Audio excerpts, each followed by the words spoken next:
Factor इस पूरी जंग में है वो एस्टिमेशन ईरान की फायर पावर का। और शुरू में ही गड़बड़ हो गई। जैसे हमारे एक्सपर्ट भी कह रहे थे कि जब जंग शुरू हुई थी तो बात तो थी कि 2-4 दिन में ही सब खत्म हो जाएगा। शुरू के 3 दिन तो ऐसा लगा भी कि जंग आगे नहीं जाएगी। जिस तरह से इजराइल और अमेरिका ने पूरी first, second, third line of जो लीडरशिप थी ईरान की उसको डिस्ट्रॉय किया। लेकिन जो रेजिलियंस वहाँ ईरान ने दिखाया, not in terms of leadership लेकिन हथियारों के लिए भी, फिर वो तस्वीरें जो लगातार आती रहती हैं अंडरग्राउंड टनल्स की और मिसाइल्स की और ड्रोन्स की और इसकी उसकी। शुभंकर साहब, तो ये एक बहुत बड़ा फैक्टर है इस पूरी जंग में। जैसा मैंने कहा कि शायद नहीं तो हम आप और हम बैठ के अभी आज बात ही ना कर रहे होते, वो था कि ईरान की फायर पावर का जो एस्टिमेशन था वो काफ़ी गड़बड़ा गया। और आज जो इतनी बातचीत हो रही है या ईरान अपनी शर्तें रख रहा है वो उसी दम पर है कि उसको लगता है कि उसके पास एक लेवल की फायर पावर अभी भी मौजूद है। तो अब ये कॉन्स्पिरेसी थ्योरी कह लीजिए या सिर्फ आकलन कह लीजिए, बहुत सारी खबरें आती रहती हैं कि अभी तो उनकी सिर्फ हमने 20% या 30% ही पावर देखी, अभी भी ऐसी मिसाइल्स बाकी हैं, वैसी मिसाइल्स बाकी हैं। कितना दम है इन बातों में? विपिन, इन बातों में बहुत दम है। और अगर आप ये मान के चलें कि ईरान की अगर आज की बात करें तो मैक्सिमम, मेरा जो अपना एजम्पशन है कि उनकी जो मिसाइल और ड्रोन कैपेबिलिटीज है वो तकरीबन 50% के आसपास एग्जॉस्ट हो चुकी है। बट अभी भी वॉर शुरू होने के पहले की कम से कम उनके पास 50% काबिलियत अभी भी बची हुई है।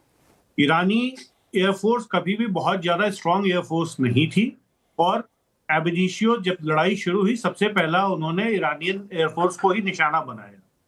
ईरानियन नेवी एक काफी मजबूत नेवी मानी जाती थी और ईरानियन नेवी का काफी नुकसान हुआ है इस लड़ाई में। लेकिन आईआरजीसी जिस तरीके से डिसेंट्रलाइज होकर काम कर रही है और जो एसिमेट्रिक वॉरफेयर का ईरान इस्तेमाल कर रहा है, जिसमें छोटे इन्वेस्टमेंट से ज्यादा फायदा वो ले रहे हैं, उसके साथ साथ उनके पास जो उनकी प्रॉक्सीज हैं, चाहे वो हमास हो, हिजबुल्लाह हो, हुतीज हो, उनका इस्तेमाल भी काफी हद तक किया जा रहा है। और जो ईरान की इस समय सबसे बड़ी काबिलियत है वो ये है उनका ड्रोन्स और मिसाइल्स का काफी समझदारी पूर्ण इस्तेमाल कर रहे हैं। अगर आप देखेंगे जो नंबर ऑफ मिसाइल्स हैं वो काफी कम हो गए हैं, लेकिन जो उनका इम्पैक्ट है वो किल परसेंटेज काफी बढ़ गया है। तो शुरुआत में जिस तरीके से वो लेफ्ट राइट सेंटर हर जगह मिसाइल्स और ड्रोन्स का इस्तेमाल कर रहे थे वो कम कर दिया है, लेकिन अब उनका इम्पैक्ट काफी बढ़ गया है। और ये तब हो रहा है जब अमेरिका द्वारा दिए गए एयर डिफेंस प्रणाली जो सारी गल्फ कंट्रीज में है उसके बावजूद ये बड़े सक्सेसफुली हिट कर पा रहे हैं। और सबसे बड़ा डर जो जीसीसी कंट्रीज का आज है, या फिर आप अमेरिका को जो एक ओपन सपोर्ट देने की, जो जैसे कमर आगा साहब ने भी बात की, जिस तरीके से जब वहां पे अटैक हो रहे हैं जो लोकल पब्लिक का सपोर्ट है, वो एक जो इनिशियली अमेरिका ने शायद अज्यूम किया होगा कि शिया और सुन्नी डिवाइड को यूज कर पाएंगे, वो उतना बड़ा डिवाइड नहीं आ पाया। अब ये एक तरीके से लड़ाई जो है अंडर करंट वो इस्लाम वर्सेस जियोनिस्ट एंड क्रिश्चियंस के बीच की लड़ाई हो गई, जो आमतौर पे इस चीज को अमेरिका ने अज्यूम किया था कि ये इस तरीके से नहीं आएगी और ईरान में एक इंटरनल रिवेलियन भी शुरू हो जाएगा, जो पूरे तरीके से गलत साबित हुआ। Now as far as fire power is concern, आप मान के चलिए कि अभी तक ईरान ने अपने जो लॉन्ग रेंज मिसाइल्स है और जो न्यूक्लियर पावर कैपेबल मिसाइल्स है उसका इस्तेमाल अभी तक नहीं किया है। और as far as nuclear capabilities are concern, इस बारे में श्योरिटी के साथ कोई नहीं बोल सकता है कि किसके पास क्या न्यूक्लियर कैपेबिलिटी है। और अगर अमेरिका की तरफ से या इजराइल की तरफ से अगर न्यूक्स का इस्तेमाल होता है तो चाइना और रशिया का क्या रोल आएगा और क्या वो उस समय, मतलब ये सारी चीजें वो हैं जो भविष्य के गर्त में है।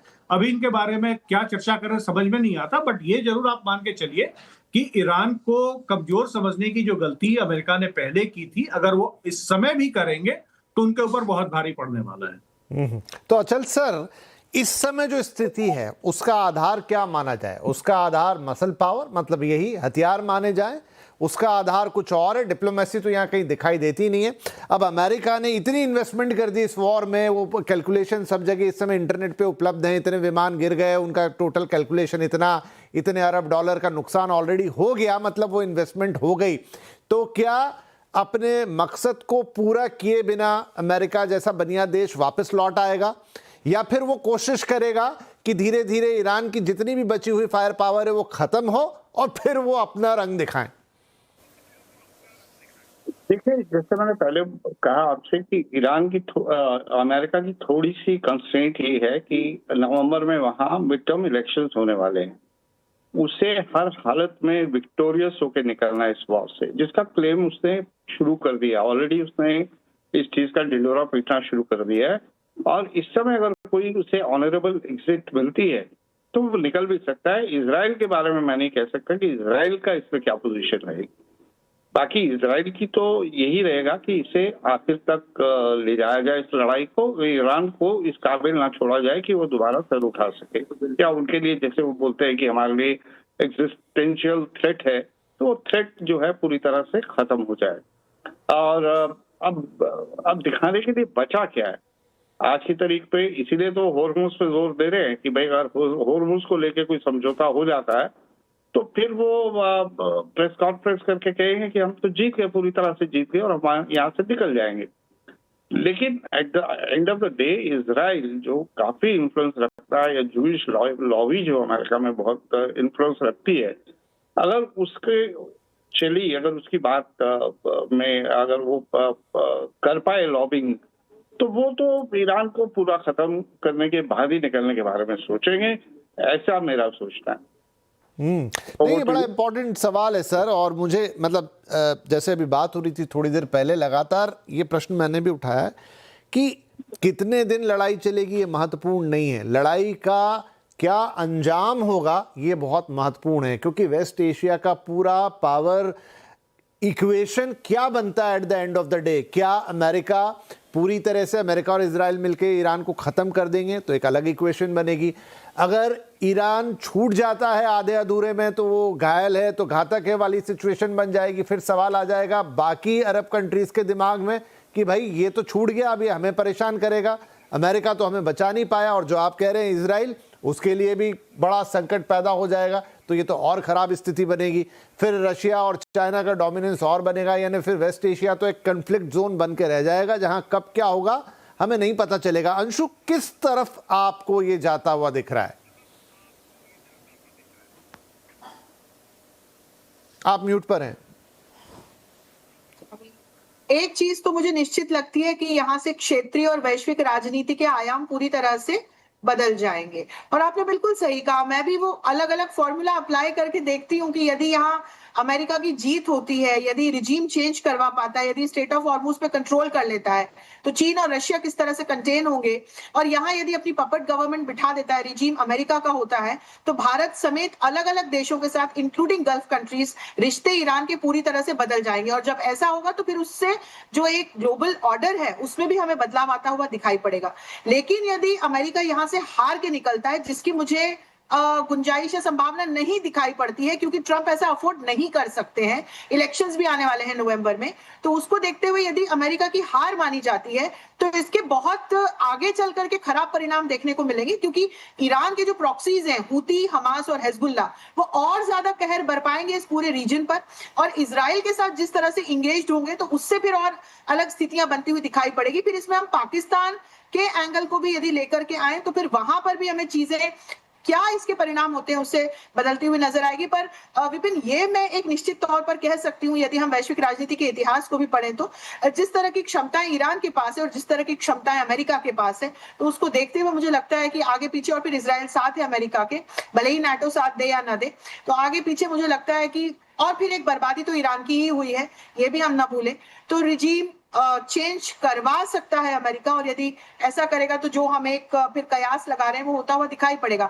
पर हाँ, युद्ध अभी जारी रहेगा, युद्ध मुझे थमता हुआ नहीं दिखाई पड़ेगा। कमर आगा साहब, तो जिस मुकाम पे लड़ाई आकर खड़ी हो गई है, जितनी आगे ये बढ़ गई है, दोनों पक्षों ने या तीनों पक्षों ने जिस हद तक अपनी स्टेक दांव पे लगा दी है, इसका कंक्लूजन किसी समझौते में निकलेगा या ये एक ऑल आउट वॉर होगी? देखिए, ऑल आउट वॉर पता नहीं, मैं नहीं जानता, फ्यूचर के बारे में मैं नहीं बोल सकता। मैं एक चीज़ जानता हूँ, ये रिजीम चेंज नहीं हो पाएगी। रिजीम बहुत स्ट्रांग है, ईरान के अंदर नेशनलिज्म बहुत डीप रूटेड है। जैसे ही अटैक हुआ, वो लोग जो ईरान की इस रिजीम के ख़िलाफ़ थे वो भी सब जुड़ गए हैं इस वक्त, इस वार में सब गवर्नमेंट के साथ खड़े हुए नज़र आते हैं। उसका रीज़न ये है कि उनका कहना ये है कि अगर ये रिजीम तो कभी भी बदली जा सकती है। अगर मुल्क ही नहीं बचेगा तो क्या होगा? इसीलिए इजराइल का जो बेसिक एजेंडा है कि वो कहते हैं कि हम डिसमेंबर कर दो इस मुल्क को, तोड़ दो कई भागों में, और फिर वो जिस तरीके से अटैक कर रहे हैं। दूसरी बात ये कि ईरान की अपनी एक एस्पिरेशन है उस क्षेत्र में लेके, और उन्हीं ने काफ़ी हद तक अपनी बातें मनवा ली हैं, और उनकी इस वक्त सपोर्ट बेस इतना बड़ा है पूरे आलम इस्लाम में कि आप इमेजिन नहीं कर सकते। कोई इतना बड़ा कभी लीडर इस्लामिक देश का नहीं बना जितना बड़ा ईरान बन चुका है। और एक बहुत, मुझे तो लगता है कि इस युद्ध ख़त्म होगा तो एक नया युद्ध शुरू हो जाएगा। ये रेसिस्टेंस मूवमेंट बहुत पावरफुल हो जाएगा, इसलिए कि अब अमेरिका और इजराइल की एक्सेप्टेंस इस पूरे क्षेत्र में, क्या पूरे मुस्लिम वर्ल्ड में नहीं रह गई है। इसलिए कि इन्हीं ने जिस तरीके से लड़ाई लड़ी, जिस तरीके से गाज़ा में जो किया है, वहाँ से शुरू हुआ। ये लिंक्ड है एक दूसरे से। और ये कि लोगों के दिमाग में इस वक्त, मुसलमानों के दिमाग में ये बैठा हुआ है कि भाई अकेला मुल्क है जो खड़ा हुआ है लड़ने। तमाम दुनिया से पैसा इकट्ठा कर करके लोग जा रहे हैं, एम्बेसीज में दे रहे हैं, इंक्लूडिंग इंडिया में। और जो देने वाले हैं वो शिया समुदाय के लोग नहीं हैं, उनके पास तो इतना पैसा नहीं है। ज़्यादातर नॉन मुस्लिम्स भी हैं उसमें, और अहले सुन्नत मैं के भी यही लोग सवाल हैं आपसे उसके पूछना अंदर चाह रहा बहुत था आगा साहब कि बड़े। क्या rest of the Arab world यानी सुन्नी अरब वर्ल्ड इस चीज को एक्सेप्ट कर पाएगा, इस लीडरशिप की जिसकी आप बात कर रहे हैं? देखिए, वहाँ पे दो चीज़ें हैं। रिजीम की सोच अलग हो चुकी है, अलग होती है, और जनता की सोच अलग है। प्रॉब्लम सऊदी अरेबिया में आ सकती है, और तो मुझे कहीं नहीं दिखती। बाकी तो बहुत छोटे छोटे मुल्क हैं, इराक और ये सब जितने भी हैं, क्या कहते हैं, कुवैत, बहरीन, कतर वगैरह। लेकिन इजिप्ट के अंदर बड़ी आफत मची हुई है, जॉर्डन के अंदर बहुत उधम मचा हुआ है, बेइंतहा एंटी अमेरिकन, बेइंतहा एंटी यूएस फीलिंग हो रही है। इजिप्ट तो एक लिबरल इस्लाम की बात करने लगा है इजिप्ट, और बहुत सी जगहों पे बहुत मेजर चेंजेस आ रहे हैं। तो मुझको तो लगता है कि एक बहुत बड़ा चेंज मिडिल ईस्ट में आने वाला है। इनस्टेबिलिटी काफ़ी समय तक रह सकती है, इसलिए कि अब उनको नेशनलिज्म अरब वर्ल्ड में ग्रो हो रहा है। नेशनलिज्म के मतलब ये है कि अरब यूनिटी, लोगों को फिक्र हो गई है। गाज़ा ने वो प्रमोट किया नेशनल अरब यूनिटी, और अरब यूनिटी के मतलब ये है डिक्लाइन ऑफ इस्लामिस्ट, इनका डिक्लाइन शुरू हो चुका है। कि भाई ये जितने भी थे, चाहे तालिबान हो, चाहे वो अलकायदा हो या ISS हो, ये एक लफ्ज़ नहीं बोले हैं, कुछ इन्हीं ने नहीं किया गाज़ा के लिए। और फिर ईरान अकेला देश था जो लड़ता रहा गाज़ा के लिए, और गाज़ा के साथ खड़ा रहा लोगों में। तो बहुत फ़र्क आया है, बहुत चीज़ों का आया। ये गवर्नमेंट इस तरीके से, जिस तरीके से मनमानी कर रही थी अरब देशों की, वो नहीं कर पाएंगी अब। इसलिए कि दूसरी बात ये कि अमेरिका की एक्सेप्टेंस ख़त्म हो गई। कोई अरब देश की हिम्मत नहीं है कि वो इब्राहिम अकॉर्ड ज्वाइन कर ले। कोई भी अब नहीं चाहता। जिन्हीं ने ज्वाइन तो आगा साहब, मेरा यहाँ पर अब समय समाप्त हो रहा है, लेकिन आपकी इस बात से, हालांकि अपने आप में पूरा अलग वाद विवाद या कहिए कि बातचीत का मुद्दा है, जहां पर कि आप भी वेस्ट एशिया और खासतौर पे पूरा अरब वर्ल्ड है, उसकी तस्वीर क्या होगी। लेकिन उससे ऊपर यह है कि ये जो पूरा अरब वर्ल्ड है, इसकी मजहबी तस्वीर क्या होगी, ये तो एक बात है, लेकिन ये पूरी दुनिया का एनर्जी सेंटर है। इसलिए यहां पर अगर कुछ भी होगा तो उसका असर पूरी दुनिया पर पड़ेगा। उसकी तस्वीर क्या होगी, वो भी एक बहुत बड़ा सवाल उठेगा। फिलहाल